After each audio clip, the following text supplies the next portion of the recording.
नेहा दोपहर में मायके पहुंची और सीधा अंदर आई। पहले फोन नहीं किया था, हाथ में एक बैग था, चेहरे पर नींद नहीं बस सूजन। माँ रसोई में थी, उसे देखते ही बोली, हो गया सब? नेहा ने बैग नीचे रखा। हाँ, तलाक के कागज भी साइन हो गए। माँ ने कुछ सेकंड उसे देखा, फिर गैस धीमी की और बोली, अंदर आजा। इतने में भाई रवि कमरे से निकला। कौन आया है माँ? फिर खुद ही देख लिया। अच्छा आ गई? नेहा ने सीधा कहा, कुछ दिन यहीं रहूंगी। रवि ने तुरंत पूछा, कितने दिन? नेहा को लगा कम से कम पानी तो पूछेगा, पर पहला सवाल यही था। उसने थके स्वर में कहा, अभी पता नहीं। रवि दीवार से टिक गया। पता नहीं मतलब? नेहा, अब चीजें पहले जैसी नहीं है। क्या बदल गया है? नेहा ने पूछा। घर का खर्च बढ़ गया है, पापा की दवा, बच्चों की फीस, लोन चल रहा है और ऊपर से लोग पूछेंगे। लोग पूछेंगे या तुम्हें दिक्कत है? नेहा ने साफ कहा। तभी भाभी पूजा बाहर आई। दीदी हम मना नहीं कर रहे, पर पहले बता देती तो अच्छा रहता, घर में जगह भी का देखना पड़ता है।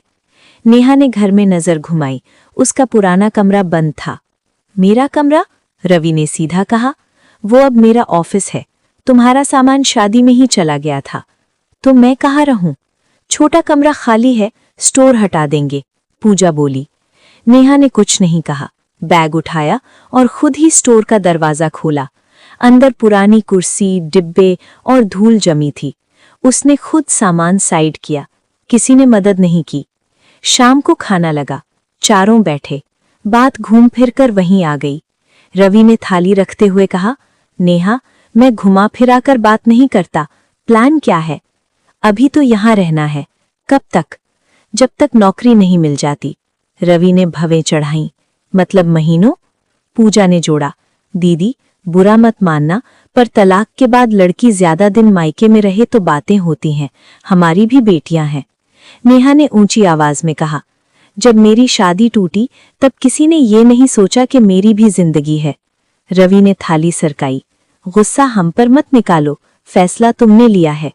फैसला? नेहा हंसी। जब मार पड़ती थी तब तुमने कहा था समझौता कर ले। आज मैं वापस आ गई तो पूछ रहे हो कब जाओगी? माँ चुप थी। पापा ने बस एक बार देखा, फिर सिर झुका लिया। रवि ने साफ कहा, देखो नेहा, सहानुभूति अलग चीज है और जिम्मेदारी अलग। मैं हमेशा के लिए नहीं संभाल सकता। ये हमेशा शब्द नेहा के कान में अटक गया। उसने कहा, मैं बोझ बनकर नहीं रहूंगी, पर ये मत बोलो कि ये घर मेरा भी है। पूजा बोली, घर था, है नहीं। नेहा उठी।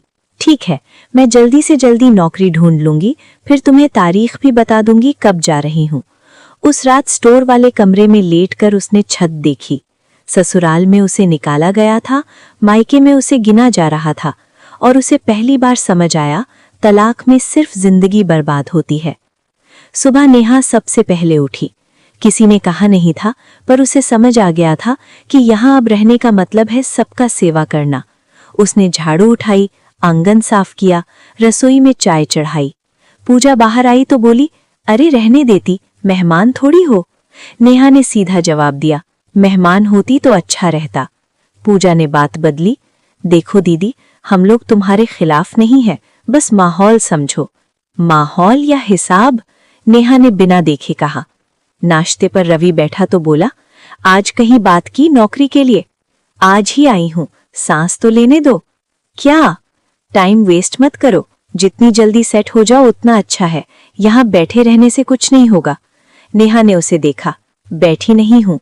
रवि ने फोन टेबल पर रखा। पड़ोस में शर्मा अंकल मिले थे, पूछ रहे थे, बेटी वापस आ गई? अब हर किसी को जवाब देना पड़ेगा क्या? नेहा ने शांत स्वर में कहा, तो दे देना। हाँ आ गई। इतना आसान नहीं होता। रवि झल्लाया, हमारी भी इज्जत है। मेरी नहीं थी क्या? कुछ सेकंड चुप रही, फिर पूजा बोली, दीदी बात इज्जत की नहीं है, पर समाज में रहना पड़ता है। अगर लोग समझे कि आप यहीं रहने वाली हैं तो बात अलग से बनेगी। तो क्या करूं? दरवाजे पर बोर्ड लगा दूं, अस्थायी रूप से आई हूं? रवि ने गहरी सांस ली। देखो नेहा, मैं साफ बोल रहा हूं, 1-2 महीने ठीक है, पर सालों तक नहीं चल सकता। मैंने सालों की बात कब की? नेहा ने आवाज ठंडी थी। तुमने नहीं की, पर हालात ऐसे बनते हैं।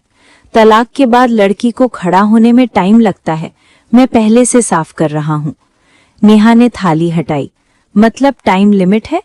रवि ने सीधे कहा। हाँ, 2 महीने। उसके बाद तुम्हें कुछ फैसला लेना होगा। माँ तुरंत बोली, रवि ऐसे मत बोल। तो कैसे बोलूं?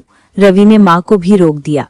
घर चलाना पड़ता है मुझे, इमोशन से नहीं चलता। नेहा ने माँ की तरफ देखा। माँ की आंखों में पानी था, पर शब्द नहीं। पूजा बोली, दीदी अगर नौकरी मिल जाए तो अच्छा है, नहीं तो कोई पीजी देख लेना, हम मदद करेंगे ढूंढने में। पीजी? नेहा हंसी। अपने ही शहर में किराए पर रहूं जब मेरा घर यहीं है? रवि ने तुरंत कहा, ये घर अब मेरा है, पापा ने मेरे नाम पर कर दिया है, बात साफ है। ये सुनते ही नेहा कुछ सेकंड तक उसे देखती रही। अच्छा, इसीलिए सवाल था, कब तक रहोगी? इतना आसान था? रवि चुप नहीं हुआ। तुम गलत समझ रही हो, मैं तुम्हें निकाल नहीं रहा घर से, बस व्यवस्था बता रहा हूँ। नेहा खड़ी हो गई। निकालना ऐसे ही होता है। रवि धीरे धीरे शब्दों से। पूजा ने तीखे स्वर में कहा, तो क्या करें? ताली बजाएं कि आप तलाक ले वापस आ गईं? हमारी भी जिम्मेदारियां हैं।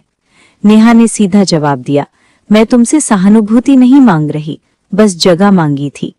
रवि ने आखिरी बात कही, जगह दी है, पर हमेशा की नहीं। उस दिन नेहा घर से बाहर निकली। पहली बार उसे लगा कि नौकरी जरूरत नहीं, मजबूरी है। शाम को लौटी तो पूजा फोन पर किसी से कह रही थी, हाँ दीदी आ गई है, देखते हैं कब तक रहेंगे। आजकल की लड़कियां एडजस्ट नहीं करती। नेहा दरवाजा पर खड़ी सब सुन रही थी। अंदर आई, सीधा बोली, भाभी एडजस्ट मैंने बहुत किया है, अब बस रहना है और जल्दी जाना है। पूजा चुप हो गई। रात को रवि कमरे में आया। देखो नेहा, पर्सनल मत लो, मैं बस साफ रहना चाहता हूँ। नेहा ने कहा, साफ हो गया, 2 महीने हैं मेरे पास, उसके बाद मैं खुद चली जाऊंगी, तुम निश्चिंत रहो। रवि ने सिर हिलाया, बस यही चाहता था। नेहा ने सोचा, तलाक का दर्द एक तरफ था, पर यहाँ समय की गिनती ज्यादा चुभ रही थी। अब उसके पास रोने का वक्त नहीं था, सिर्फ 2 महीने थे और खुद को साबित करना था। 10 दिन हो गए थे। नेहा रोज सुबह निकलती, फाइल लेकर ऑफिस घूमती, कहीं रिज्यूमे छोड़ती, कहीं इंतजार करती, जवाब एक जैसा मिलता, देखते हैं। घर लौटती तो वही नजरें उसका इंतजार करती मिलती, जैसे घड़ी देख रही हो। उस शाम घर को बाहर चप्पलें ज्यादा दिखीं। अंदर गई तो ड्राइंग रूम में कुछ लोग बैठे थे। मिठाई की प्लेट, पानी का गिलास। पूजा साड़ी बदल कर बैठी थी। नेहा समझ गई, रिश्ता आया है। माँ उसे देखते ही घबरा गई। बोली, तू अंदर चली जा। क्यों? नेहा ने पूछा। रवि पास आया, धीमे पर सख्त आवाज में बोला, मेहमान आए हैं, तू अभी अपने कमरे में रहे। मेरे होने से क्या होगा? नेहा ने सीधा देखा। बात मत बढ़ा, लड़के वाले हैं, सवाल करेंगे। नेहा के चेहरे पर सीधी रेखा खिंच गई। तो जवाब दे देना, बहन है, तलाक हो गया है, यहीं रह रही है। रवि का चेहरा तना। हर बात ऐसे नहीं बोलते, सब चीजें बतानी जरूरी नहीं होती। मेरी जिंदगी छुपानी जरूरी है? नेहा ने बिना आवाज ऊंची किए कहा। पूजा बीच में आई। दीदी प्लीज, माहौल मत खराब करो, एक बार रिश्ता तय हो जाए फिर आराम से बैठकर बात करेंगे। नेहा ने पूछा, मतलब अभी मैं बोझ हूँ, बाद में बहन बन जाऊंगी? रवि ने दांत भींचकर कहा, नेहा अंदर जाओ। पहली बार उसने उस लहजे में सुना जिसमें भाई कम, घर का मालिक ज्यादा था। नेहा मुड़ी और छोटे कमरे में चली गई। दरवाजा बंद नहीं किया, बस अधखुला छोड़ दिया। बाहर से हंसी की आवाजें आ रही थी। कुछ देर बाद उसने साफ सुना, लड़की की माँ पूछ रही थी, और कोई भाई बहन? रवि की आवाज आई, नहीं बस हम दोनों ही हैं। नेहा के हाथ अपने आप कस गए। उसने दरवाजा थोड़ा और खोला। लड़की की माँ फिर बोली, आजकल तो लड़कियों की बहनें साथ रहती हैं तो दिक्कत हो जाती है, घर छोटा पड़ जाता है। रवि ने हल्की हंसी में कहा, नहीं ऐसी कोई बात नहीं है हमारे यहाँ। बस इतना सुनना काफी था। नेहा बाहर आ गई। सबकी नजर उस पर टिक गई। कुछ सेकंड के लिए पूरा कमरा चुप। रवि खड़ा हो गया। तू अंदर क्यों आई? नेहा ने सीधा लड़के वालों की तरफ देखा। नमस्ते, मैं इनकी बहन हूँ, तलाक हो चुका है मेरा, अभी यहीं रह रही हूँ। माँ का चेहरा उतर गया। पूजा ने आंखों से इशारा किया, चुप रहो। लड़की की माँ ने हल्की सी मुस्कान बनाई। अच्छा अच्छा, नेहा ने बिना मुस्कुराए कहा। बस सोचा झूठ न रहे हवा में। रवि ने उसका हाथ पकड़कर किनारे किया। बहुत हो गया नेहा। मेहमान कुछ ही मिनट में उठ गए। जाते जाते औपचारिक मुस्कान पर आंखों में साफ झिझक थी। दरवाजा बंद होते ही रवि फट पड़ा। तुम्हें समझ नहीं आता, हर बात बोलनी जरूरी थी। नेहा शांत खड़ी रही। झूठ जरूरी था, पूजा बोली। रिश्ता टूट गया तो जिम्मेदार कौन होगा? अगर मेरी मौजूदगी से रिश्ता टूटता है तो वैसे भी टिकता नहीं, नेहा ने सीधा जवाब दिया। रवि ने ऊंची आवाज में कहा, तुम्हें अपनी लड़ाई लड़नी है तो अलग रहो, मेरे घर में आकर मेरी जिंदगी मत बिगाड़ो। ये शब्द साफ थे, मेरे घर में। नेहा ने धीरे से कहा, ठीक है, 2 महीने नहीं लगेंगे, जितनी जल्दी हो सके मैं चली जाऊंगी। माँ रो पड़ी। बात को इतना मत बढ़ाओ। नेहा ने माँ की तरफ देखा। मैं नहीं बढ़ा रही, मैं बस चुप नहीं रही। रात को कमरे में लौटकर उसने बैग निकाला। पहली बार उसने सच में सोचा पीजी देखना पड़ेगा। सुबह उसने एक कॉल किया, इंटरव्यू के लिए बुलाया गया था। उसे समझ आ गया था कि इस घर में रहने की बस इजाजत है, जगह नहीं। अब फैसला उसका होगा, जाने का, लेकिन अपने पैरों पर। इंटरव्यू वाले दिन नेहा सुबह बिना किसी को बताए, बिना कुछ कहे निकल गई। दोपहर में कॉल आया, नौकरी मिल गई थी। सैलरी बड़ी नहीं थी, पर अपने पैरों पर खड़े होने लायक थी। उसने वहीं बैठकर पास के एक छोटी से पीजी का एड्रेस भी नोट कर लिया। शाम को घर लौटी तो रवि सोफे पर था, पूजा रसोई में। माँ चुपचाप सब्जी काट रही थी। नेहा ने सीधे कहा, मुझे नौकरी मिल गई। रवि ने बस इतना पूछा, कितनी सैलरी? उसने रकम बताई। रवि ने सिर हिलाया। ठीक है, शुरुआत के लिए ठीक है। नेहा फिर बोली, मैंने पीजी भी देख लिया है, अगले हफ्ते शिफ्ट हो जाऊंगी। माँ का हाथ रुक गया। इतनी जल्दी? नेहा ने शांत स्वर में कहा, जल्दी नहीं है माँ, टाइम लिमिट थी ना। रवि थोड़ा असहज हुआ। मैंने ऐसे मतलब से नहीं कहा था। मतलब साफ था। नेहा ने सीधा देखा। 2 महीने। मैं 1 महीने में जा रही हूँ, तुम्हारा हिसाब आसान रहे। पूजा बाहर आई। दीदी, बात को ताना मत बनाइए, हमने सिर्फ व्यवस्था की बात की थी। नेहा ने पहली बार थोड़ा कड़वा सच रखा।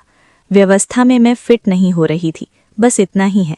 रवि उठकर खड़ा हुआ। तुम चाहो तो रह सकती हो, अब नौकरी भी है। नेहा ने हल्की सी मुस्कान दी। रह सकती हूँ, लेकिन अपनापन किराए पर नहीं मिलता रवि। कुछ सेकंड कोई कुछ नहीं बोला। नेहा अपने कमरे में गई, बैग निकाला। इस बार सामान समेटते हुए हाथ नहीं कांपे।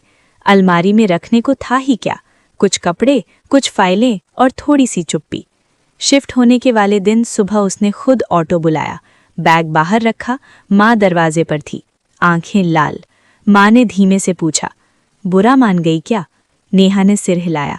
नहीं माँ, बुरा तब मानती जब उम्मीद रखती। रवि बाहर आया। देखो नेहा, अगर कभी जरूरत हो तो। नेहा ने बीच में ही काटा। जरूरत होगी तो खुद संभाल लूंगी। अब कोशिश करूंगी कि किसी को जवाब न देना पड़े। कब तक रहोगी? रवि चुप। पूजा बस देखती रही। नेहा ने आखिरी बार घर को देखा। यही घर था जहां वो पली थी, फिर भी यहाँ उसके रहने की मियाद तय की गई थी।